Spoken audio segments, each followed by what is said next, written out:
all neurodivergent children are not the same. They all have different abilities and are special in their own ways. For the commonest condition nowadays is autism and ADHD, and other conditions that we come across is conduct disorders, oppositional defiant disorders, Down syndrome, cerebral palsy, developmental delays. This chart showcases a serious problem. It shows that the children between the ages 0 to 18 who are globally suffering with a neurodiverse condition. Globally, around 4.3 are between the ages of 0 to 4, 12.5 are between the ages of 5 to 17, and 10.1 are between the ages of 0 to 17. Major challenge that we come across in this condition is the awareness, the lack of awareness that people have. According to the information we received from Dr. Joy, we have concluded that even if the school recognizes and supports a neurodiverse student, one of the biggest challenges still remains at home, parent acceptance. Sometimes parents don't accept the fact that a child might learn and behave a bit differently than others. They fear what others might think. This delay means that the students don't get the help they need from early ages. On the other hand, there are parents out there who understand the vitality of early diagnosis and the constraint of time. Although it is a challenge accepting their child as they are, once they do everything in their power to help their child grow and flourish. It's not that neurodiverse brains are faulty, they're just wired to perform their function in different patterns. But what does it really mean? What lies beneath the phrase wired differently that we hear so often? So for neurodiverse, it's only there are something differently arranged things in those persons' brain. Everything is there, but the arrangement is slightly different. So their needs are different, their response are different, their abilities are different. Another thing to note about the neurodiversity spectrum is that it's a wide range of different abilities, needs, and learning styles. Just like how we differ in traits such as skin color, eye color, or hair color, no two neurodiverse individuals can experience the same severity levels or require the same approaches to learning and support. Neuroscience shows that everyone's brain has unique connections between its cells. In neurodiverse brains, signals move in different ways, sometimes faster, slower, or along unusual paths. Cannot trigger by those type of external factor. They can manage like sound, like extreme light, like anything which can irritate a person, but we can manage. But for a neurodiverse person, it can be a trigger. These discoveries suggest that neurodiverse brains aren't broken, they're just simply variations. For the majority of students, tasks such as writing an essay, solving a math problem, and participating in group activities may appear routine. However, for neurodiverse children, these everyday activities can be perceived as tough and exhausting. The understanding and expression of a language and communication, which further transfers to the academic language, which also needs understanding and expression. It's a degree, it varies. You can't say that everyone will have a same challenge. To gain more insights, we conducted a survey worldwide, asking students how much they know about neurodiversity and how they treat their peers. The survey provided useful insights, serving about 90 students. The results were mixed. While 48% of students said they knew what neurodiversity is, the majority, over 50%, did not have a clear understanding of the term. But awareness goes beyond just recognizing the word neurodiversity. We asked students which conditions they believe were part of it. Furthermore, we also asked students if they had seen neurodiverse classmates improve with school support. The pie chart shows 55% said yes, 14% no. But statistics don't tell the full story. To understand the impact more deeply, we asked students to share their experience with neurodiverse students.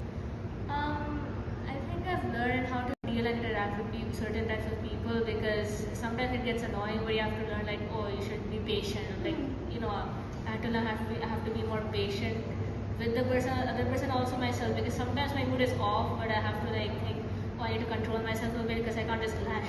During our classroom observation, we noticed a neurodiverse student using a sensory toy. Some neurotypical classmates reacted with visible frustration and seemed to be annoyed. How teachers understand, support, and respond to neurodivergent students can significantly influence not only academic performance, but also confidence, social skills, and participation. I came across various learners who actually want repetitive things. So what I do, I repeat a lot. So it can reach to every learner. Sometimes it felt like when I was struggling, it was taken as a personal offense. Like I was insulting them in some way when I couldn't understand a certain topic.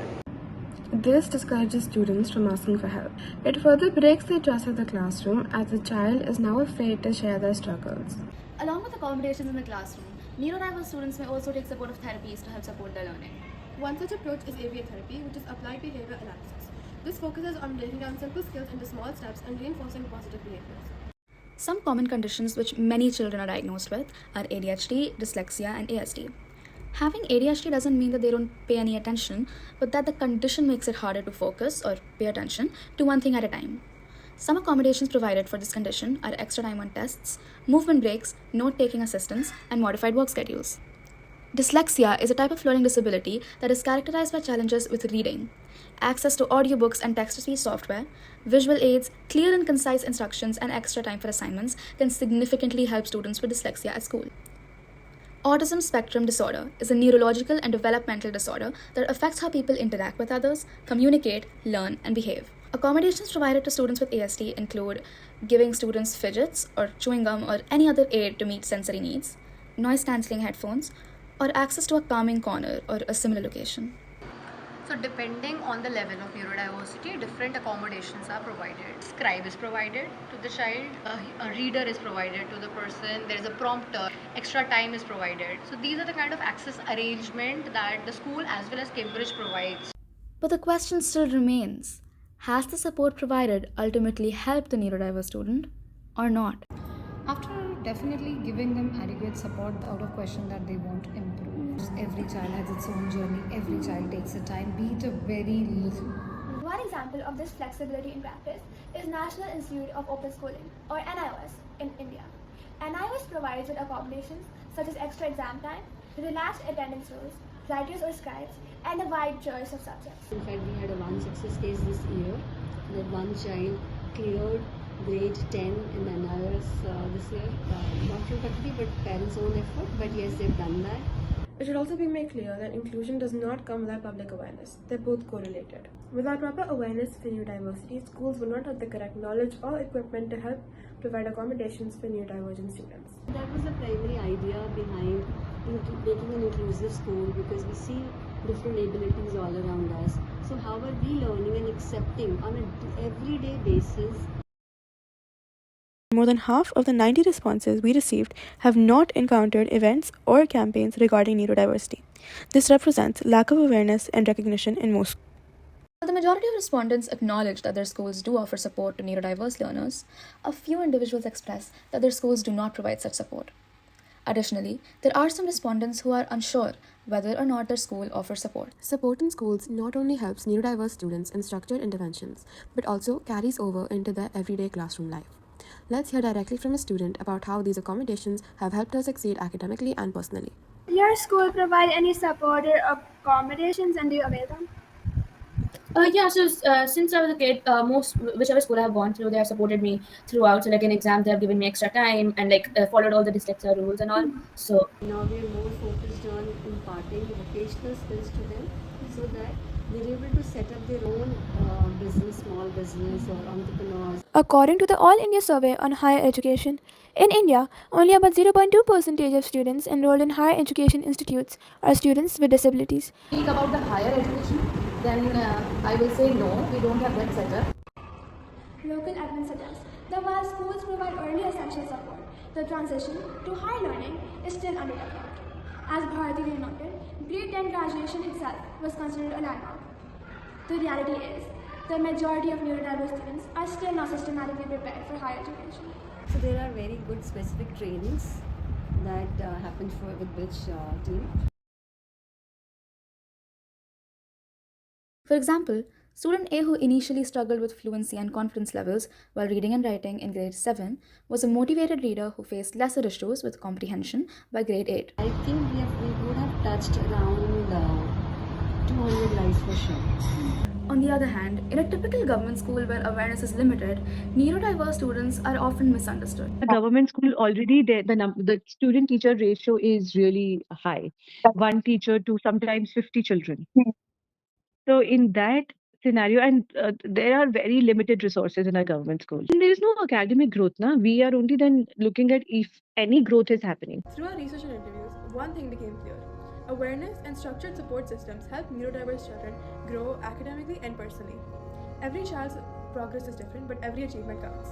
We hope our documentary helped you realize that neurodiversity isn't anything that needs fixing. It just needs to be understood, accepted. It's a story you'll be writing on a daily basis. One child, one understanding, and one step at a time.